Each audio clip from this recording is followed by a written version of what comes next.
Pokemon Legends ZA has introduced a brand new way to Pokemon battle, and I cannot believe I'm saying this, but it is actually fun. Here's why I'm surprised. I'm a Pokemon battling purist. I like the traditional combat, and I pretty much never like the weird spin-off game modes. For example, when Legends Arceus came out, I really did not like the way that the battles changed in that, even though it was somewhat similar to how they've always been. Except despite this, and despite coming into this game expecting to not like the new game mode at all, I have no choice but to say it's a lot of fun and it's great and I really like it. So here's what we're gonna do today. I'm gonna tell you what the new game mode is and how it works. Then I'll give you my thoughts and my opinions on it. And lastly, and what I think is most interestingly, I'm gonna tell you why this matters. Because there's a lot going on beneath the surface in this game mode that I think indicates stuff about where the Pokemon Company is going and what future Pokemon games could look like. But we have to work our way up to that, okay? Because first of all, we have to explain what is this new game mode and how does it work. These new battles are a free-for-all with 4 players. The first thing that I noticed when I started playing is that the matchmaking is absurdly quick. Like a 4-player match is not a ton of players, but surely like you need to wait at least a little bit, you would think, right? But I was basically in a game within 5 to 10 seconds, almost every single time I queued up. And I probably played at least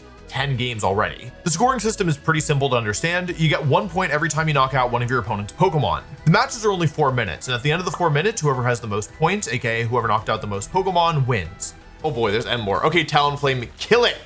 Kill it with fire. For Alligator, that's not good. Oh, they switched. Okay, well that's cheating. I'm gonna run away. You get 3 Pokemon to use total, and they're all automatically set to level 50. Every single time one of them faints, you have a short respawn window where all of your Pokemon are healed back to full HP. You may have noticed that I said when one of them faints, which is interesting because you can switch up to 3 times. After which point, you're not allowed to switch again until your current Pokemon faints, at which point you're healed back to full and your 3 switch timer resets. There's at least a few different maps. I think I played on at least 3, and I want to say at least 4. And you can run around these maps picking up items that apply team-wide buffs, and also gathering Mega Power, which allows you to Mega Evolve, and you can also get by attacking your opponent's Pokemon. When I say team-wide buffs, I mean stuff like attack up or, reduce damage from your opponent, and even if your current Pokemon switches out, whatever you send out will still have the buff until the buff expires. This is different than traditional mainline Pokemon, where if you get like a stat boost, for example, that's only applied to your current Pokemon, and switching that Pokemon out will remove the stat boost. Now, surprisingly, there's actually both a ranked ladder and seasons that reset your rank. We're gonna come back to why this is important in a second, but I think it's actually very interesting, especially in the context of Legends Arceus. Now, playing this game mode is how you actually unlock the Greninjite. You need to climb to rank K in order to get this, which sounds pretty high because you start at rank Z,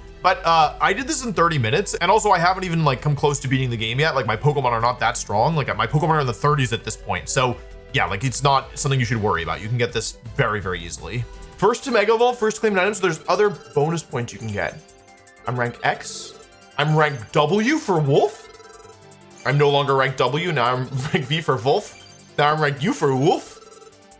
I got a lot of points. You're pretty much always gonna get points unless you really, really mess up. This might change at higher ranks, but at least for me, I played for an hour, I climbed to rank I, and I only won a couple of the games. Most of them I didn't win, but I still was able to climb a fair bit because you get points for doing things other than just coming in first place. How many Pokemon you knock out, if you pick up the first item. There's a ton of random bonuses that I saw just in my hour of playing so far. I actually never lost points despite the fact that I came in last place a couple of times. The worst I ever did was get 0 points because I got -30 for coming in last, but then I knocked out 3 Pokemon or whatever. So it seems like one of those things where even if it's not a mode that you feel super comfortable with, if you play, you'll probably be climbing. I think this is somewhat similar to how Pokemon Unite works, but I'm not 100% sure on that. And that's pretty much everything that I have to say about how the game mode works. It's possible there's some hidden mechanics that aren't explicitly told to you that I missed, but I think that this should give you at least a broad picture of how the mode works. Now let's talk about my thoughts on them, and I have quite a few. Like I said at the beginning of the video, I'm shocked that this is actually fun. My initial thought is that this is a fun mode, and it's kind of dumb. but it's genuinely fun. I'm having a good time. Currently, while I'm working on this video, the only thing I want to do is not even go play the main campaign, but play this weird game mode that I didn't even expect to like. I am a hardcore traditional Pokemon battling purist. When they change things, I'm the kid who only eats, beige food, and I'm I don't like this. I want what I normally want. And also, like I mentioned, I came in with very low expectations because this is not the first time Pokemon tried to do a free-for-all. During Sun and Moon, they had this thing that I think was called the Battle Royale, and it sucked. It was awful. It was, in many ways, it was actually quite similar to this because it was 4 players, 3 versus 3 versus 3 versus 3, and you got a point, I think, every time you knocked out one of your opponent's Pokemon. But the reason why it sucked is that as soon as one player lost all of their Pokemon, the mode just ended. You wouldn't play until there was only 1 player standing, you would play until there was only 3 players standing. I came in expecting this mode to be super fun, and I was just so disappointed. So when I saw that they were doing something similar, I kind of just assumed it would be bad again. I think that basically this mode takes the few good things from that mode and just replaces all of the bad stuff with things that are actually fun. It's honestly very impressive. First of all, the battles happen super quickly. They're only 4 minutes long and there's basically no downtime. My Pokemon were not very good when I was playing this mode, and so my Pokemon were getting knocked out a lot. When you combine the fact that the respawn timer is extremely quick and the fact that there's almost no waiting to find opponents to play, at least at this point in the game's life cycle, it means that there's basically no downtime at all. You can just continually play over and over again with a lot of natural breaks because every 4 minutes you are starting a new match. Now, because the game came out yesterday and this video is being posted the day after I record it, it's Friday right now, the game came out on Thursday and I'm posting this on Saturday, I'm on a real time crunch to make this video. So my plan was really only to play for 30 minutes to get a sense of how the new game mode works so I could make this video. Despite the fact that I had everything that I needed, I ended up playing for double the amount of time. I played for over an hour, despite knowing that I really needed to get going because I really needed to work on this video for you all. So my poor editor isn't, you know, like super stressed working on this because I was just having so much fun. And despite only playing for an hour so far, it's very clear to me that there certainly will be some strategic depth, both in the Pokemon you choose and in how you approach the battles themselves. Some things that already stood out to me just from my very initial games is that because you only get 3 switches, choosing when to use them is important. Sometimes you might want to conserve a switch and just like run away instead, although that's pretty risky. And sometimes you actually might want to let one of your Pokemon get knocked out in order to give a point to the person who's in last place if you have a lead. Like if you think you're going down anyway, you would rather give that KO to somebody who isn't as like big of a threat to win compared to somebody who is. Nice, okay. All my Pokemon are about to die, so I should just die to the Gyarados, right? And I think that could actually introduce a kind of natural comeback mechanic at a high level. I will say that one of the first things I noticed is that like camping, running away and not fighting seemed like a viable strategy on the first day. I've got the strategy. You just play like a little wussy. And of course, I love running away. And so yeah, I was very excited to just run away and try and come in and steal the kills. But what I noticed is that if you're running away, you're not fighting. And at least for me, it's really hard to time when to come in and actually pick up a KO. So I'd often just waste my time while other people were knocking each other out and yeah, like getting the KOs. It's not clear to me exactly yet which moves are only like good up close. Like I had a lot of moves that were, you know, somewhat next to an opponent and just missed versus which ones work when you are, yeah, like somewhat far away. But there were a couple Thunderbolts that knocked out my Pokemon when I was like a good, you know, several Emboars length away from an opponent. So I think people will camp, but I also don't know if that's actually a good strategy or if it's just like something that people will do. I will say that there is a certain prisoner's dilemma going on where only the final hit that actually gets the KO matters. So doing the first 95% of the damage isn't as important as doing the last 5%. But of course, if nobody does any damage and everybody just waits for the opponents to get low, then no one will ever get low and there won't be any KOs. I'm really curious to see how this develops. The Pokemon you use definitely matter. Certain Pokemon are very clearly better than others. Off the bat, if you're looking to climb in this mode, use Gardevoir. That's my impression. I played a lot of Gardevoirs and a lot of them just completely boomed me.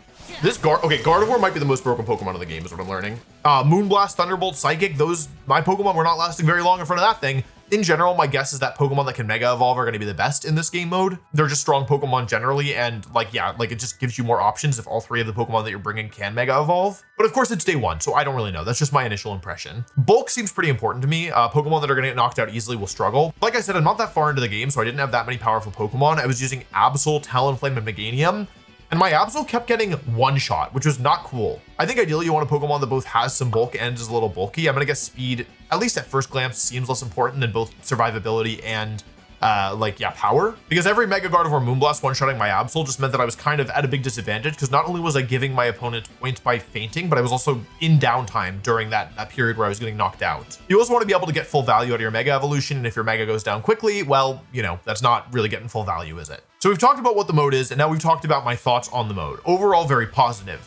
But here's where I think things get really interesting, because I think that this game mode actually matters a lot and has bigger implications than I've seen people talking about. I do want to preface by saying that this is just, you know, me putting on my tinfoil hat and trying to interpret things like moving forward. I'm just a guy, I don't know anything more than you do. At the same time though, I do feel like my track record with this kind of thing is actually quite good. In fact, my guess is that my guesses are probably very accurate. If you want to go back and check some of the things I said before Champions, even before Scarlet and Violet, I had a video where I predicted terrestrialization before it was confirmed or even leaked. So take this with a grain of salt, but also, you know, I think that there's probably at least some truth in my words, even if my interpretation isn't totally correct. Pokemon battles haven't really changed much since the series began back in 1995. Of course, they've evolved a lot, right? Like the modern game is almost incomparable to you know, Pokemon Red and Pokemon Blue, but it's an evolution, right? It's not a sidestep. It's not a pivot. It's just kind of the natural evolution of that system. And the main reason why I think that's the case is that the battle system has been refined for so many years, and it's very, very good for player versus player battles. which is a core pillar of the series. Like, you have to be able to battle your friends. But in some ways, I do think that the traditional kind of RPG style of battle system might not be the best one suited for modern Pokemon games. And that actually puts the developers in a bit of a weird position, right? Because if you cut the traditional battles, first of all, fans are going to be very upset that they can't battle their friends with their Pokemon that they've been using since, you know, they're almost 30 years at this point. Wait, 30 years at this point, that's crazy. But the alternative is to not really introduce anything new and just continue, you know, iterating on a system that frankly is really good and is probably near completion. Like, it's probably, the Pokemon battling system is probably near its final form, at least this Pokemon battling system, but I'm getting ahead of myself. We will occasionally see experimentation, like in Legends Arceus, for example, but that was a game where it wasn't even possible to battle other players. Like, even, you know, if your friend had to switch right next to you, you couldn't link up and play with each other. And I think that it's not just about the single player campaign. Like, battling other players, I think, is a core part of the series, and it's important to them. I, like many people with siblings who grew up with Pokemon, have very fond memories of, you know, battling my little brother, you know? Like, that's, I think, a really important thing to the future of the franchise. And where I'm going with this and why I think this matters is that a lot of this ties back to Pokemon Champions, not Pokemon ZA, but Pokemon Champions. Because basically they're putting battling and competitive battling and player versus player battling into its own game. And by doing this, they're able to create new battling systems that better fit a modern Pokemon game without losing the player versus player part that makes these games so special. And the reason why I think this matters so much is that I wouldn't be surprised if more real-time game modes become the standard for major upcoming releases, including Gen 10. Technically, Legends Arceus and Legends ZA are listed as main series games, but I think when most of us think of main series games, we think about the games with, you know, named after gemstones or colors or letters or I don't know, you know, all that stuff, like generation 1 through 9. No one's thinking, oh, like, let me go play, you know, a mainline Pokemon game and let me break out, you know, Pokemon Legends Arceus, because even though it's officially listed that way, it doesn't feel like a Pokemon game because it doesn't have the battling that way. Anyway, Legends ZA and Pokemon Champions might be the prototype of the next evolution of the Pokemon franchise. You catch Pokemon in one game, you battle with them in that game's unique mechanics. Maybe they're, you know, perfecting this new formula. And if you want to just like have fun in the game that you're playing, you can do stuff like this new game mode online. But then if you really want to have the traditional Pokemon battling experience, you can put those Pokemon in Pokemon Home, move them to Pokemon Champions, and play with them there in this format that's been so perfected over so many decades. The other reason why I think this matters is because of a game mode that I don't play very much, which is single battles. When it comes to player versus player battles, the simplest and most straightforward way to have a good time experiencing them is to play a double battle. And I know that people are going to be mad in the comments. I promise you I'm not talking smack about single battles. Like, just give me a second to explain myself before you start writing an angry comment, okay? For a single player campaign, single battles probably are better. They're faster, they're easier, they're simpler. I totally buy that. And many players genuinely prefer playing single battles as a competitive game. There is strategic depth, and it is fundamentally different than a double battle, and I'm not arguing with that. It's a different game mode, different people have different preferences. But the formats that people play single battles in are formats like OU and UU. And in order for those formats to actually work, they need to use an incredibly convoluted banning system that sometimes includes banning the generational mechanic that Pokemon wants to promote. Dynamax was not legal in a lot of these single battle formats during all of Sword and Shield. If you had a new fan who's like, I want to play competitive Pokemon and I want to play competitive singles, you would have a really hard time explaining to them which Pokemon are legal in PU or BL. And to be clear, I'm not saying these formats are bad, and I think they really do work for the more hardcore fans. When I first started playing competitive Pokemon, it was on Pokemon Showdown playing OU. Like, that's how I got into it. But they are too complex to explain to a new fan and frankly require too much upkeep for the Pokemon company to want to use them. Now, there is an official competitive single battle format, which is 3 versus 3, and while they don't have in-person tournaments for them, they will occasionally have online tournaments that use this format. The thing is that this format of 3 versus 3 single battles has a ton of problems. It is way easier to just set up one of your Pokemon and sweep through your opponent, because if you knock out one of your opponent's Pokemon before they can move, then you're not taking any damage at all on that turn.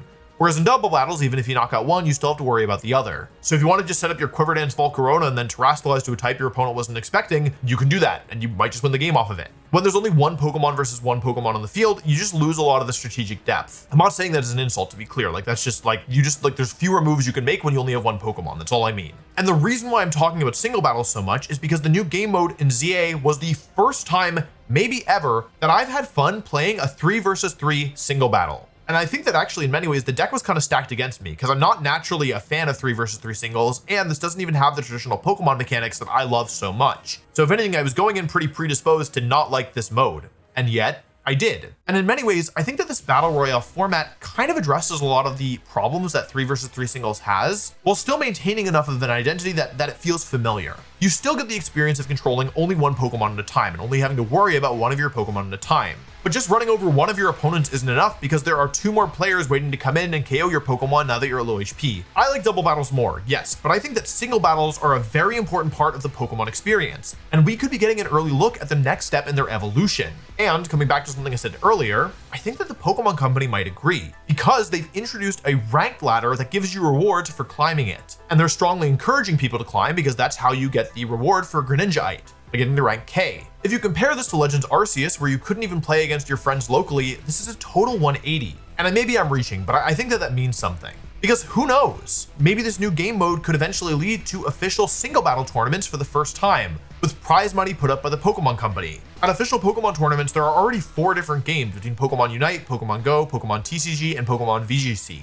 Maybe eventually they'll add a 5th game with some kind of 3 versus 3 free-for-all mode that's, inspired by what they're doing here in Legends ZA. At the time I'm filming this, ZA has only been out for about 24 hours, but so far I've been having an absolute blast. And more than anything, everything that I've seen so far makes me more and more confident that Pokemon Champions is going to be something really special. Speaking of which, I'm going to be making a video going through every single new Mega Evolution and ranking them once we get confirmation of their abilities and move pools in Pokemon Champions. And I will say that I'm very excited about this because, at least from what I've seen so far, a lot of them look very interesting. We still have a couple months until Champions though, so if you don't want to miss it, make sure you're subscribed. Just double check for me, takes a second. After just one day with ZA, what I'll say is that, to me at least, the future of Pokemon looks so bright, and I'm just really excited to experience it with you all. Thanks for watching.